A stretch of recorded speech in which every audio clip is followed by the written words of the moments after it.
and high above, in the unseen sky, the storm spirit listened and smiled. Its voice rolled softly through the clouds, not as thunder, but as echo, the sound of the wind keeping time with the fire. Amma lifted her gaze. The stars seemed closer, leaning down to listen. She spoke quietly, her words for the night alone. The fire that sings is the heart that remembers. It burns not to destroy, but to become light in others. The spirit of the ember's glow began to fade. "Where will you go?" Quico asked softly. The spirit smiled, its voice now woven with the wind. "Everywhere breath is taken, everywhere warmth is shared, everywhere silence waits for song." And with that it vanished, not gone but everywhere, its song stretching beyond the horizon. Amma reached for Quico's hand. They sat in silence, their breath steady, their hearts full. The ashes no longer seemed gray, but silver, like moonlight that had found its place on earth. Far away, another fire began to hum, carried by travelers who had heard the story in the wind. Then another and another, small circles of light, blooming across the sleeping land. And so the fire spread, not as flame, but as music, soft, eternal, endless. Amma closed her eyes. The warmth within her chest grew still, then quiet. She whispered one last time, "Sleep, my children. The fire sings for you now." End of story.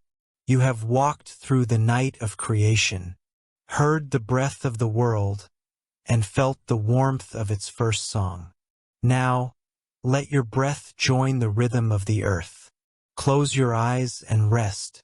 The story continues in dreams. Good night from Sleep with Myth. Welcome to Sleep with Myth. Tonight we travel to a time before song, to a night when the world held its breath, waiting for a single spark to speak. Close your eyes and listen for the fire that sings. The Fire That Sings, Part 1. The Silence Before the Flame. There was a time when the earth kept its stories folded in silence. No birds called at dusk. No river hummed beneath the moon. The sky was a vast, unplayed drum, and the wind was only the memory of breath. In that hush lived a small wandering people, brown-skinned as the bark of acacia, bright-eyed with the stars' reflection. They moved with the seasons like antelope shadows, like the slow tide of grass bending to the will of hidden winds. They spoke in gestures, in glances, in the language of shared work, hands weaving reed mats, feet learning the paths of water, hearts measuring time by sunrise and embers. They did not know the names of their longing, but they felt it beating, a quiet hunger beneath the ribs, a pulse that asked for more than survival's plain bread. At night, the elders told stories without words. One elder would draw lines in the sand, circles within circles, spirals curled like sleeping snakes. Another would raise both hands to the sky, fingers spread like the ribs of a great drum, and all would understand. The world had a shape, but the shape had not yet found its voice. The leader of the camp was a woman named Amma. She walked softly, listened long, and spoke as little as the moon. Her hair was coiled like smoke. Her eyes carried patient fire. When children asked her for a story, she would place a finger to her lips and point to the darkness, as if to say, "The story is already here. We simply have not learned how to hear it." One dry season, the rivers thinned to necklaces of hidden pools. Acacia thorns clung to the ankles of the goats. The people traveled further, across plains that ached with heat, seeking shade in rock overhangs veined with old ochre. There, in the cool of the stone's shadow, Amma found drawings older than any elder alive. Hands on stone, animals mid-flight, the trace of a dance. She touched the handprints and felt a tremor under her skin, as if someone pressed their palm to hers from the other side of time. That night sleep would not come. She lay awake, listening to the hush, to the slow breath of the camp and the distant footfalls of something wild. At last she rose and walked beyond the circle of sleeping bodies, to a low place where wind collected, like a bowl full of night. There, half buried in dust, lay the bones of a fallen branch, brittle, dry as shed snakeskin. She gathered a little pile, thinking only of warmth for the children. But as she set the sticks together, the wind changed. A single thread of air drawn through the nest she shaped. The dry stems whispered against one another. The whisper became a rasp. The rasp became a soft breath of heat. She paused. It was a tiny thing at first, a glow like an eye opening, a red thought, a seed of light. It licked the bark and drew a thin ribbon of smoke that wound upward like a snake charmed by its own music. Amma's hands froze. The glow shivered, faltered, then steadied as the wind bent low to kiss it.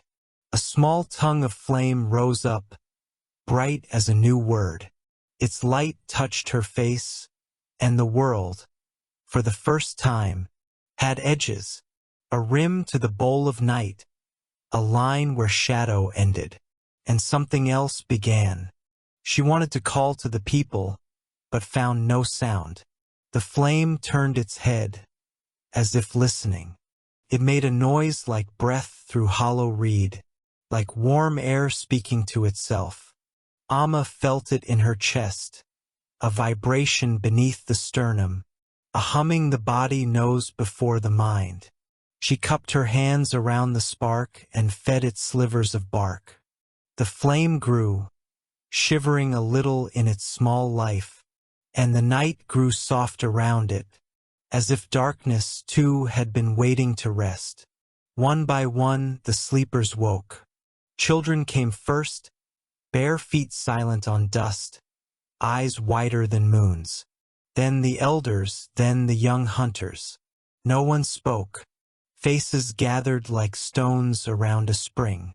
They watched as Amma tended the new thing, tilting twigs, learning the slow grammar of heat. Crackled once, sharp as a click of tongue. Sparks rose, tiny stars fleeing a gravity they did not yet believe in. The youngest child reached up to catch them, but Amma shook her head gently. "Listen," her hands said. "Don't chase it. Hear it." The fire settled into itself. Its voice came low and patient, a series of soft notes. Crackle, sigh, crackle, like marrow warming in bones, like old wood remembering rain. The elders closed their eyes. Their breaths found the fire's rhythm, shoulders easing as if a hand smoothed the day's rough cloth. Even the goats lay down, their bells stilled. When the first warmth touched the children's cheeks, it opened something in them, the space where fear had lived. A small boy named Quico leaned forward until his shadow wavered. He pressed a palm to his chest and tapped once, twice, then pointed to the glow.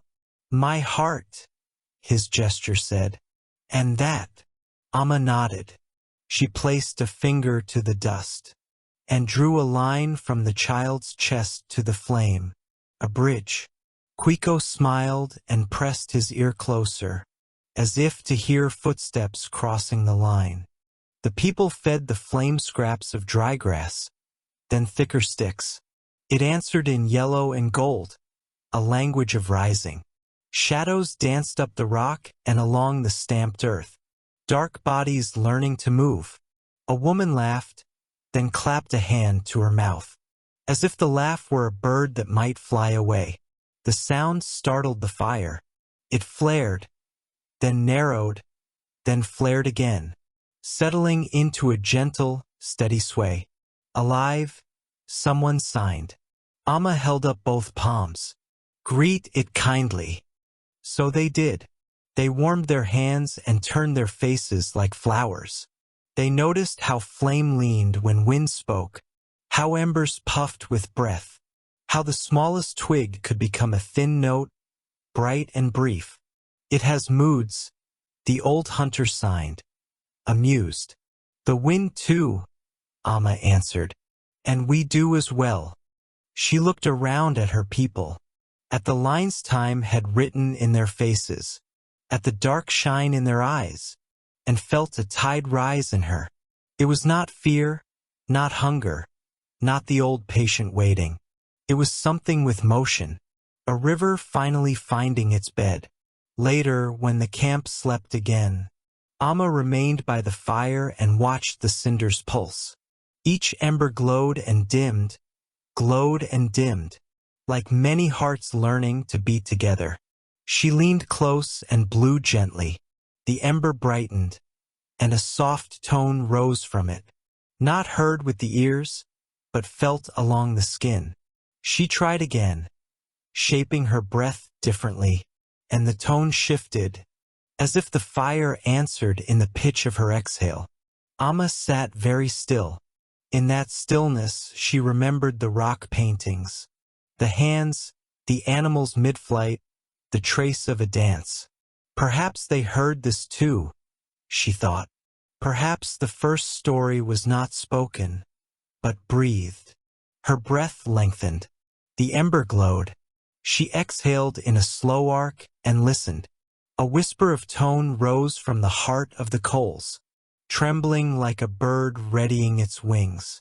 She exhaled again, slower, and the tone deepened, a low hum that settled behind the brie. The night accepted the sound. The grass nodded.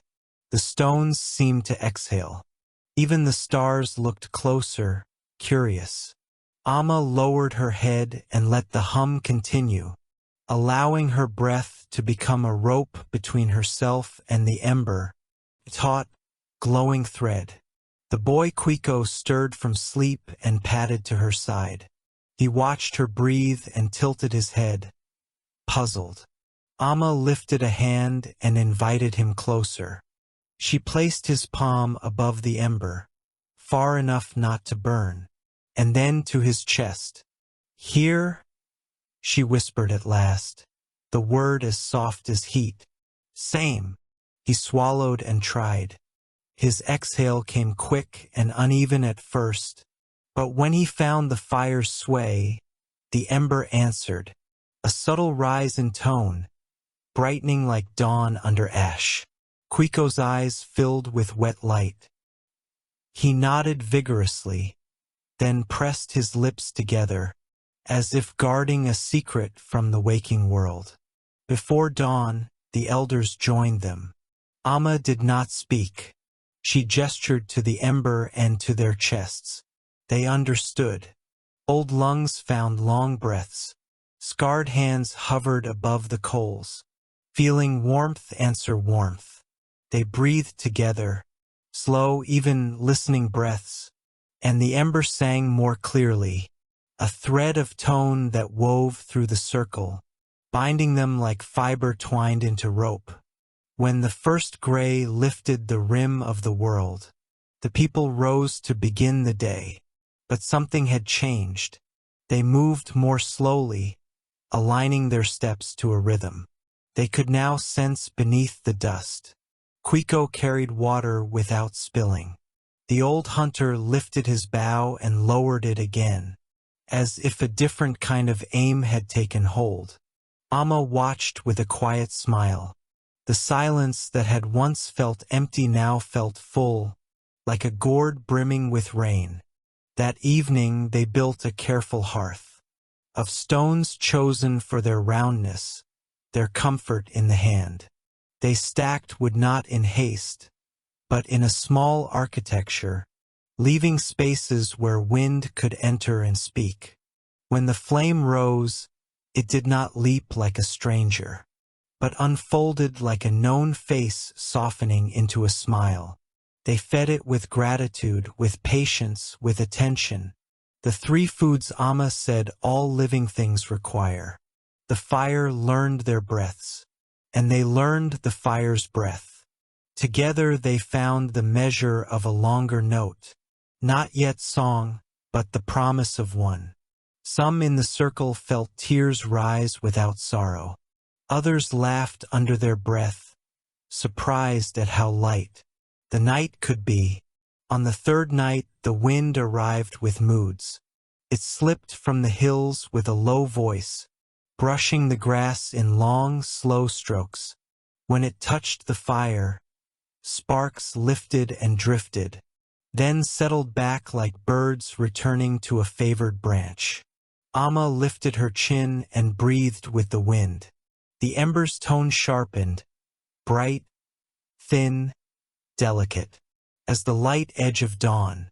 The elders followed, adjusting their exhale to match the breeze. Quiko, bold with discovery, pursed his lips, and the ember answered with a higher thread, a silver line above the others. For a moment the circle held three tones, low, middle, and high, each a different length of breath, each born of the same hearth. No one named it, but everyone felt the shape of something new, a loom tightening, threads readying themselves for cloth. In the days that followed, the people traveled again, as wanderers must. They carried ember seeds in clay bowls nested in ash, their small sons sleeping but warm. At dusk they woke the seeds and let the night gather, and always the tone would return, the quiet hum that settled the hands and widened the gaze. Word spread to other camps. The silent people had found a way to listen to fire, and the fire had learned to listen back. Visitors came, skeptical at first, then softened at the hearth like wax close to flame. One woman, voice rasped by years of dry wind, leaned over the ember and found a note so gentle that children fell asleep mid-breath. Another, whose grief had tightened her chest like rope, exhaled and felt the knot loosen, not gone but no longer the only shape inside her. Amma watched and kept the flame fed, but she claimed no mastery. "It is not mine," she would say, a palm toward the coals. "It is ours, and it is older than us." And yet, beginnings draw the attention of older powers. One afternoon the sky piled with dark cloth. Thunder stitched the horizon with crooked thread. The wind that had been a companion became a stranger, sharp, insistent, teeth bared. The camp secured their mats, their bowls, their goats, and Amma covered the ember seed with careful ash. "We will wait," she said. "Storms pass." But the storm did not simply pass. It circled, tasting the valley, then returned at dusk, with a hunger that rattled bone. Lightning cracked open the rim of the world. Rain fell like handfuls of stones. The wind pressed its palm on the tents and did not lift. Children cried. Goats broke their tether and fled. Amma knelt by the clay bowl and felt the heat die. Under wet ash, a small grief touched her, sharp, clean. She closed her eyes and bowed her head to the storm. "If you must take, then take," she thought. "But leave us the memory." When the fury at last loosened its hold, the camp lay slick and shivering. The clay bowl had cracked. Within, the ember was black, no pulse, no whisper. Quiko stood with rain in his lashes and said the first words he had ever spoken to the night. "Is it gone?" Amma's hands hovered above the ash. She did not answer at once. She parted the soot with 2 fingers and found only dark powder, cold, fine as forgotten flour. She spread it on her palm and lifted it to the weak starlight. Nothing glowed. The circle gathered, their breaths shallow, broken. They had learned to listen together, and now there was nothing to hear. Amma lowered her hand. She felt the hollow open, the old emptiness that had once been the world's only music. Then, without knowing why, she brought the ash to her lips. She did not speak. She breathed one slow, even exhale. Across the small black plain of what had been, the ash stirred, not with light, not yet, but with a sound lighter than sound, a pressure against the skin like a question forming. She breathed again, softer. The ash rose and fell like a sleeping chest. Quico leaned close, his small hands cupped around hers, shielding the powder from the jealous wind. Together they made a shelter of breath. Deep within the ash, something answered, a thread, a thrum, the idea of warmth. It did not ignite, but it did not refuse. Amma smiled with the corners of her mouth. "We remember," she whispered, "and remembering is a kind of fire." The people drew near. They did not crowd. They simply shared the circle, offering the quiet of their ribs and the patience of their lungs. Long after midnight, the ash cooled into a single darker fleck, like a seed that had not yet decided which season to trust. They bedded down around it, not defeated, not triumphant, only changed. Dawn broke with the smell of wet earth, a tenderness the storm had left behind. Amma woke to find Quico already watching the seed. He did not speak. He lifted the bowl and carried it to Amma. She nodded and brought it to her lips one last time, her breath steady as a river finding its old track.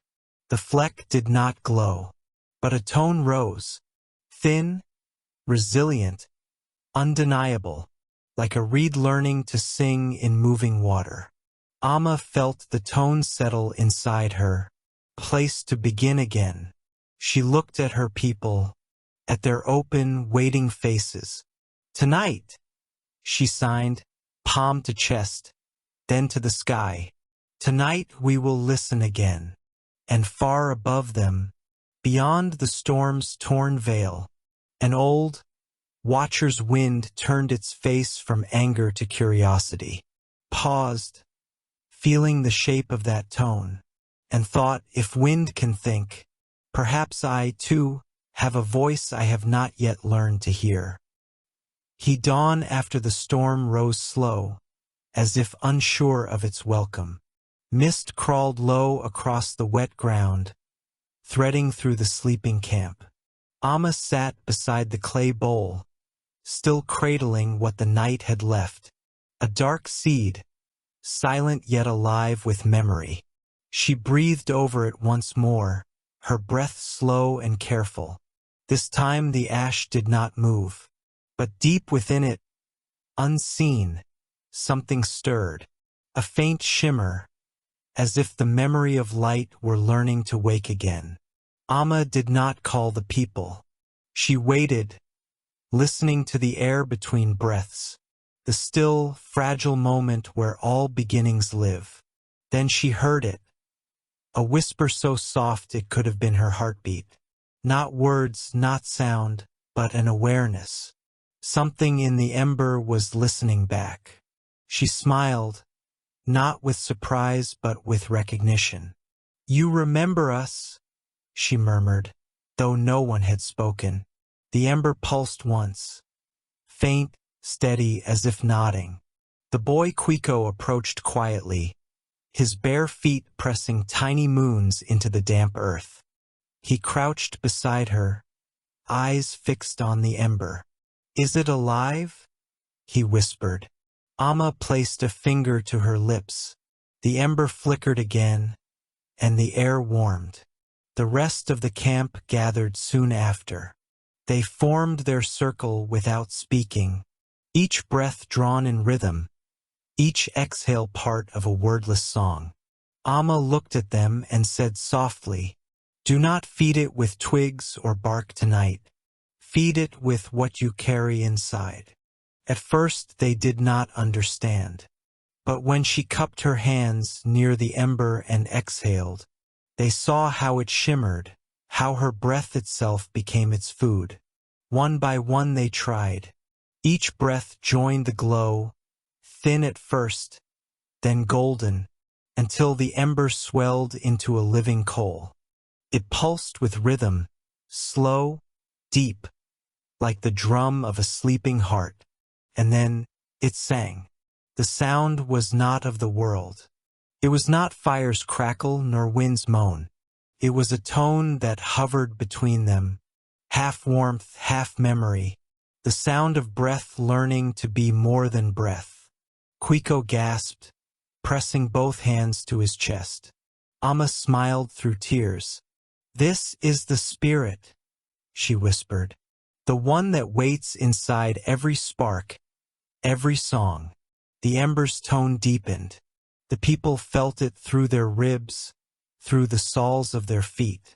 They closed their eyes, breathing with it, their bodies remembering something older than words. Amma spoke, barely above the hum. "When the world was first made, the gods gave each thing a sound. But over time, the sounds grew quiet. Now, through this flame, the sounds return." She lifted her hand over the ember. Its glow stretched upward, swirling like a small sun wrapped in shadow.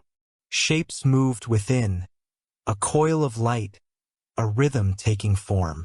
And in that rhythm a figure appeared, not seen but felt, a presence rising from heat, graceful and slow. The spirit of the ember.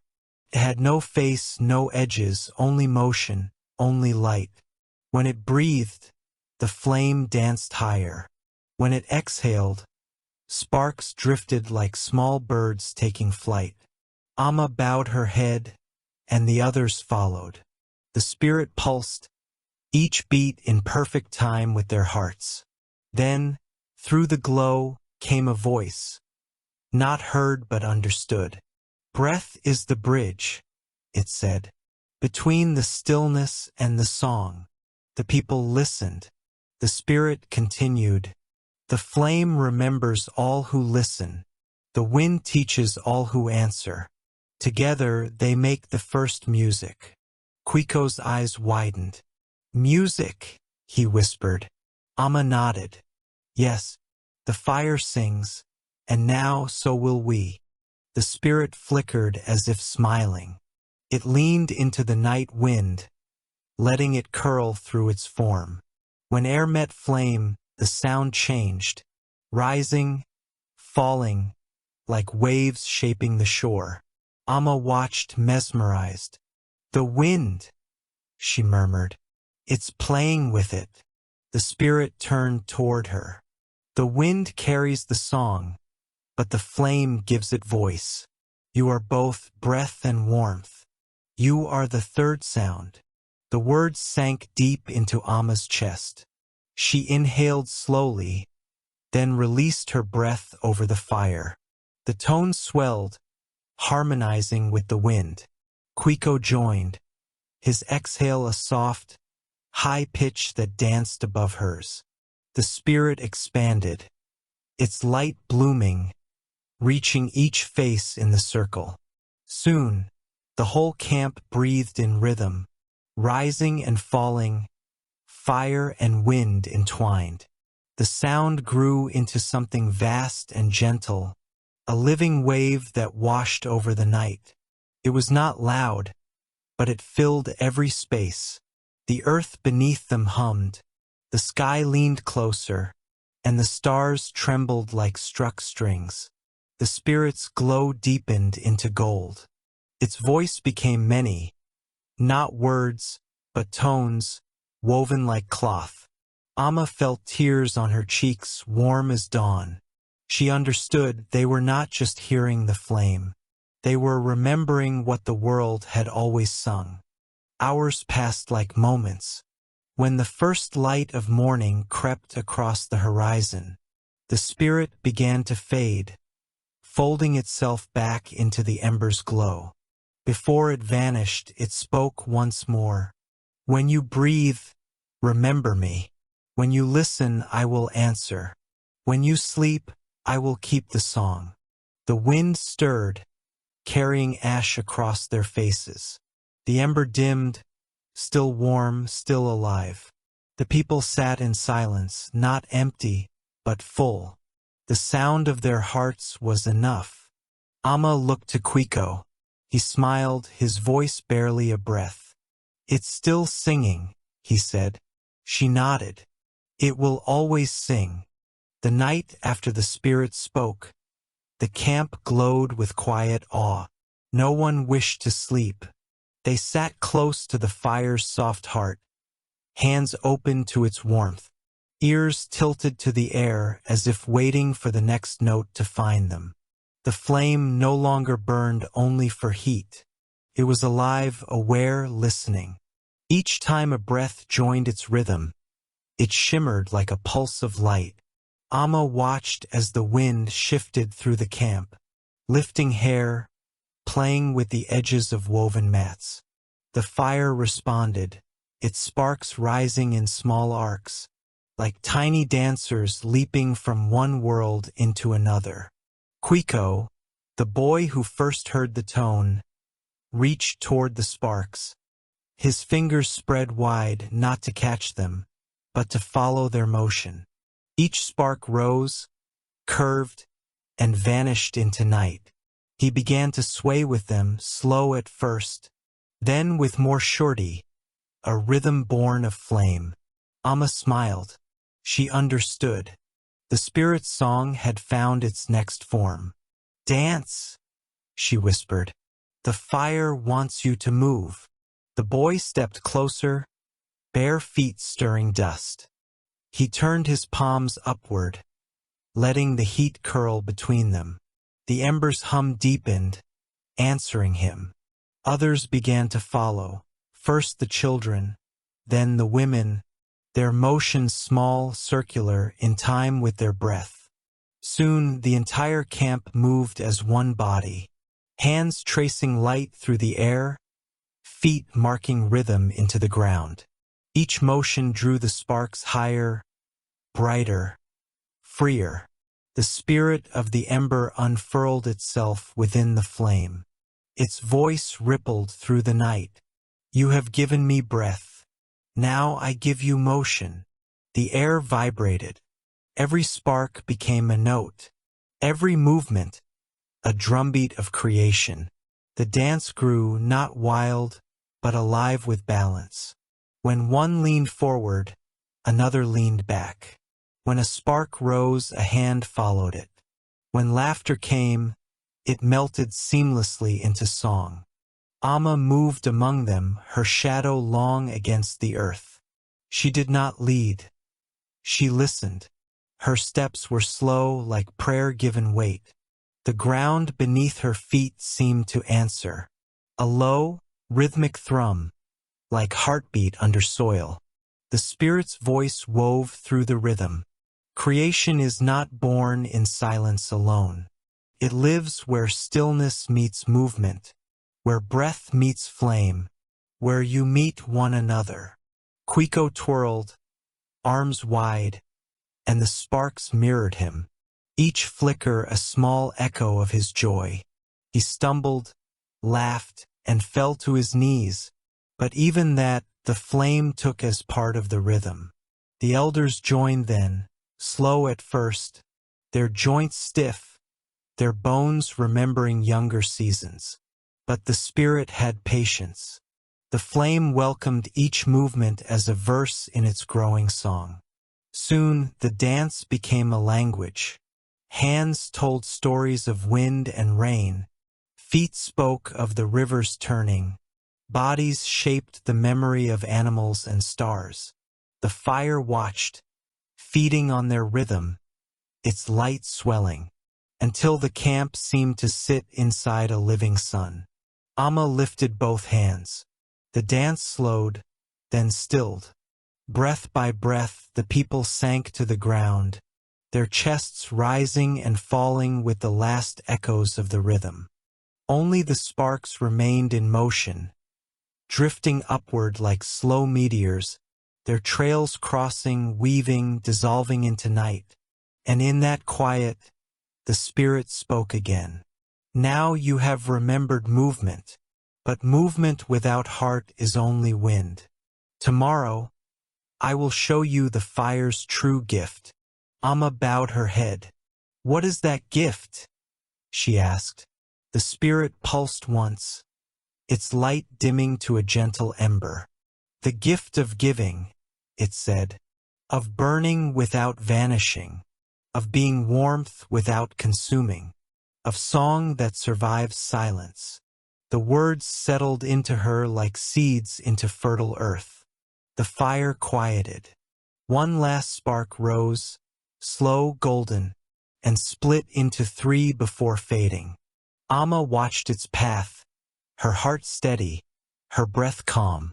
Quico leaned against her side. Will it come back tomorrow? He asked. Amma nodded. Yes, and it will come back in us. One moment, the air was still, heavy and ripe with sleep. The next, it roared awake. Wind rushed down from the mountains like a herd of unseen beasts. It tore through the grass and bent the trees until they whispered of fear. Clouds gathered above the valley, bruised and trembling, and in their depths something ancient stirred. Amma lifted her face to the horizon. The fire before her sputtered, its small voice trembling in the wind. She could feel the air tightening, listening, jealous of the flame's song. The spirit of the ember shimmered within the firelight. Its glow wavered as the first drop of rain struck the ground. The wind has forgotten itself, Amma whispered. It does not remember how to dance, only how to break. Quico held the ember bowl close to his chest. What do we do? Amma looked to the spirit. It pulsed weakly, its tone flickering like a wounded breath. Wait, she said. The storm will speak. We must listen first. Then the heavens opened. Rain came not as blessing but as judgment, hard, unrelenting, furious. It struck the earth with the rhythm of war. The fire hissed and shrank, smoke twisting into the wind's claws. From within the roar came a voice, vast and thundering, not cruel, but full of sorrowful anger. I was once the rhythm of the sky, it said. I moved through valleys, carried the scent of rain, sang over plains. But now your fire steals my voice. You teach the earth to sing without me. Amma bowed her head into the wind. Great wind, she said softly. We only learned your rhythm through the flame. The fire listens, it does not steal. But the storm would not be calmed. Its breath howled through the trees, twisting the camp's shelters into tatters. Lightning carved the clouds open, showing glimpses of something vast, the shape of a spirit made of storm and longing. The spirit of the ember flared within its bowl, a trembling light against a tide of fury. Do not answer wrath with wrath, it said. Only rhythm can balance rhythm. Amma understood. She turned to her people, shouting above the thunder, breathe with me. They gathered close, shielding the ember with their bodies.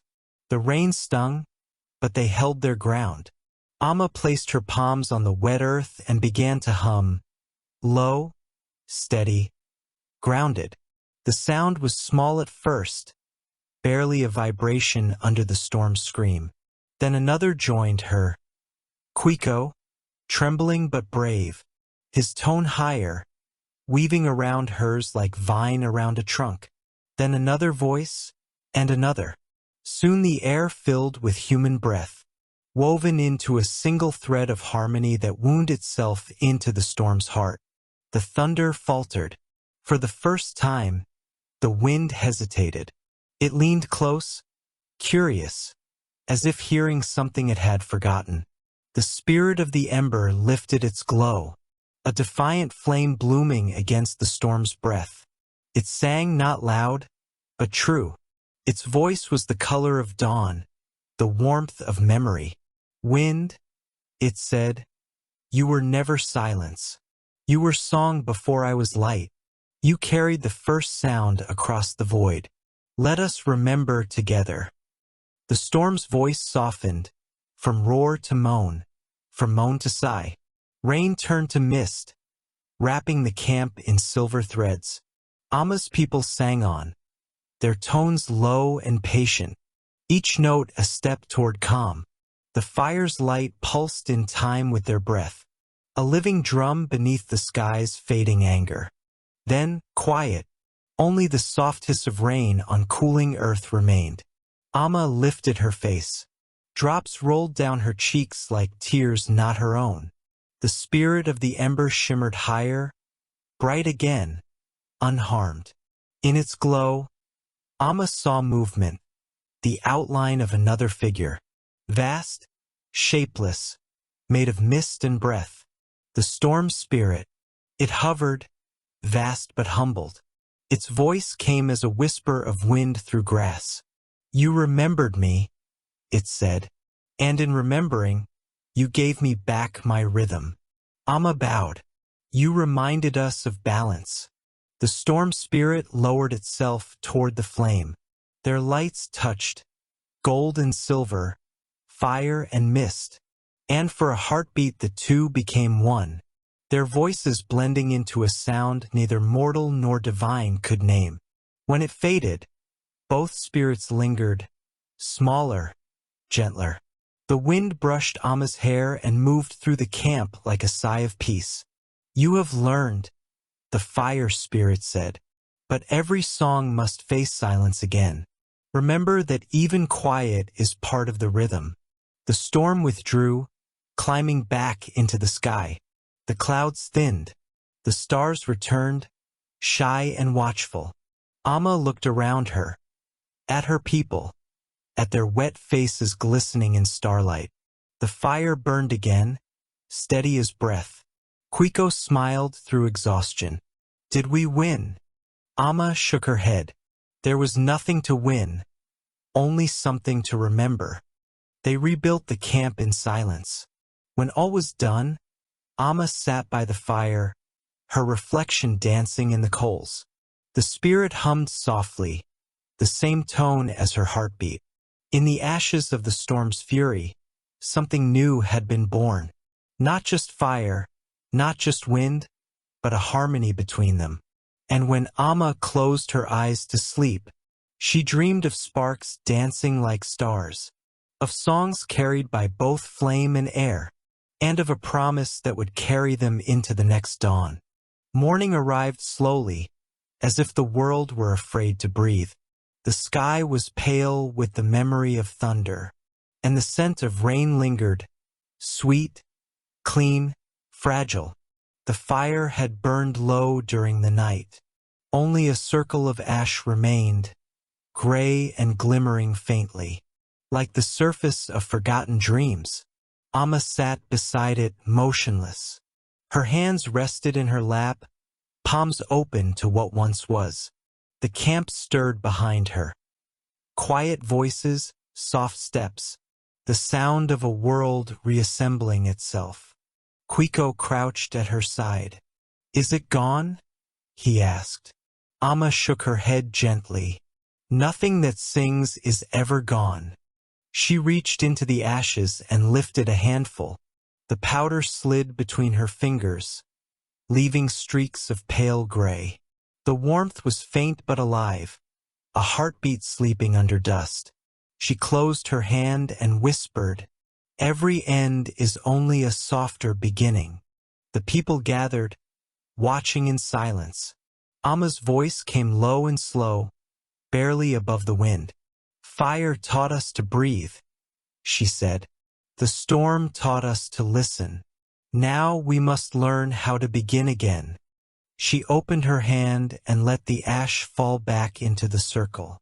The gray dust swirled, carried by a small wind, rising in a delicate spiral before settling once more. Then, from somewhere deep in the ash, a sound emerged. Not a hum, not a tone, but a fragile rhythm. A single heartbeat against the hush. Quiko's eyes widened. "It's singing," he whispered. Amma smiled softly. "Yes, the ashes remember." The people knelt around the circle. They did not feed it wood or breath or prayer. They simply listened, and as they listened, the rhythm grew. Each beat was a pulse of warmth beneath the soil, a song that asked for nothing but attention. The spirit of the ember stirred within the ash, its voice a faint shimmer of light. "From death comes tone," it murmured. "From silence, rhythm. Every ember is a memory of what has burned, and what still waits to be born." Amma bowed her head. "Teach us," she said. "How do we sing when there is no flame?" The spirit's answer was gentle. "You already do. You carry the flame in your breath, in your heartbeat, in the way you remember."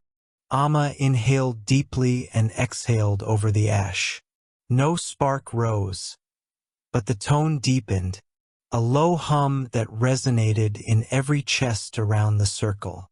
One by one the people joined, their breaths layering into a soft, steady wave of sound.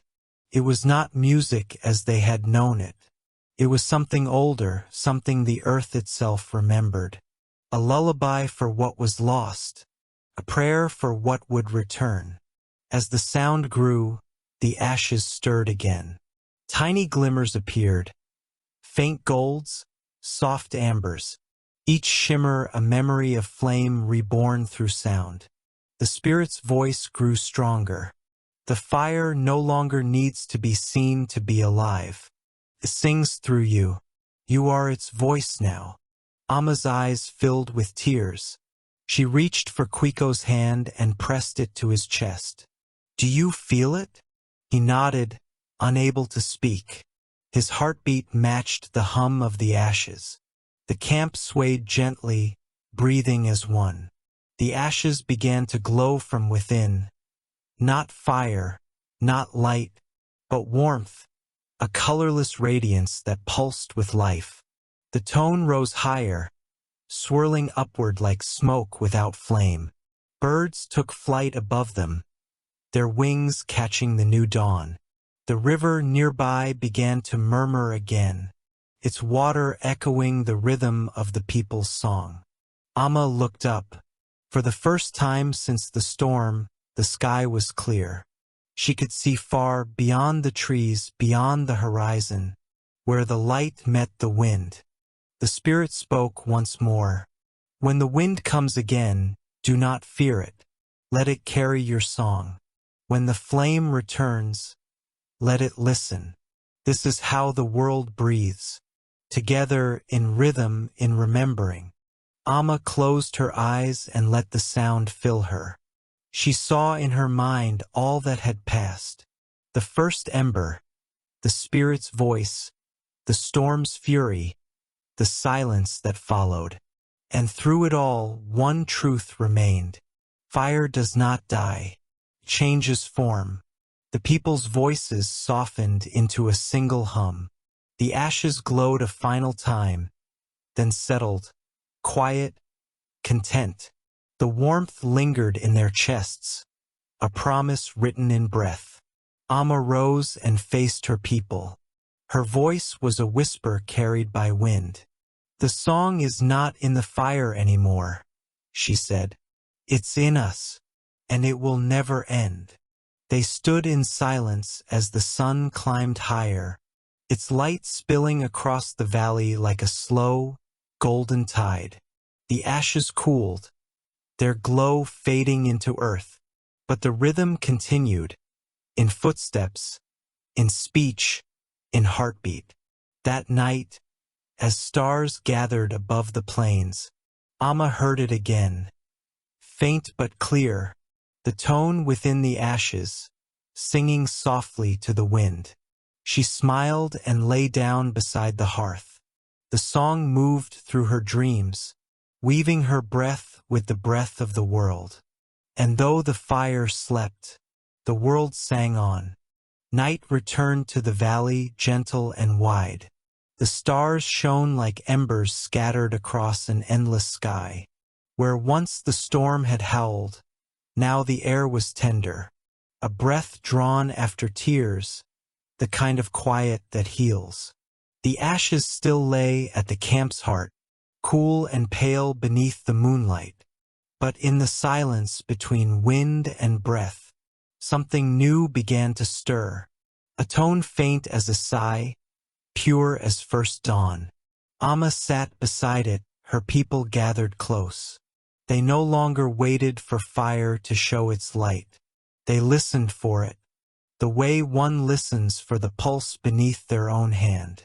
Then the sound came, a hum rising from the earth, low and ancient, woven from all that had been. It was the same tone that had lived in the ember, but now it filled everything, the ground, the sky, their bones, their hearts. Amma smiled. "This," she whispered, "is the fire that sings." Quiko lifted his hands, palms upward, and the air shimmered above them. Each breath they took released a ripple of tone, not from mouths, but from hearts, vibrations born of memory and meaning. The spirit of the ember appeared once more, its form soft, golden, and calm. "You have learned," it said. "The flame was never meant to be kept in one place. It moves, through wind, through song, through you." Amma bowed her head. "What shall we do with this gift?" The spirit pulsed gently. "Share it, teach it. Let the world remember that warmth does not end with fire, and silence is not the absence of sound. Only the waiting breath before it begins again." The people breathed together. Their hum deepened into harmony. The valley answered, trees whispering, river murmuring, wind sighing through stone. Everything that could make a sound joined them, until the world itself seemed to sing.